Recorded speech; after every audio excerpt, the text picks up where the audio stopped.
1995 жылды Чечен черіндегі чады Ағмындағы пастағы школына тосқан ол Игорь Ақпашев амур жүкті сүчентінің персылған. Үгіреді учреждениесінің ұстық пастаның күстінізінің чылысы школыды 14 январда Анна Сақсқа киржен күн танықтылча. Үгірінжілерге пазы алжыларға матыр урогы ертірілче. Көрінген Игорь кішікті болған, даның кізлерінің ұстыжың кейбір оңдайы бар, бұзының жоғын толтыртарға көніктер қаде, мен бұзым алынжы сақсыржым болғам бұлбалы тектіңнен емес, бұзын командир тоғызына темнеп жазындыры. Алжылар арызынды қажында республиканың пазы горытыңча комиссариадының ұстық баста халық бірікстерінің арлысчалары, қанықчан ерткен арқыстары поладырлар.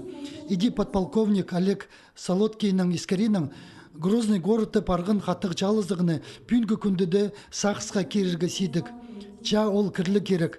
Анда артықтарының артықтары чүштастаны персалчалар. Улық лейтенант Игорь Ақпашев ұстан танк, алынзар пашатқын чаджаларына арычылып, үржінің ордызынзар ең пұрын кері қонған. Онжа керек жоқ едіргі маңнанып, постарының да чүштастарын персалғанар. Бүн бүгінді біздің Хакасияда ол чалқыслы Россия матыры болчы. Аның құмыртқызына жарытып, марғылар ештірілчілер.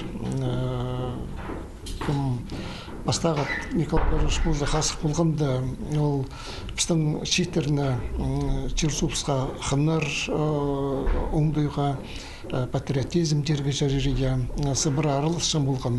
Олардың ұлық тоқсақ барған. Чақсы кері қажында онды дұлбейінжа, олымық матырларының соның пасқызы тұрыпсыша. Бүйін Игорь Ақпашевті сақсқа керген чон мұнды қомзынсты күнір піске пазы полбызын артып алға сөстерін четірген.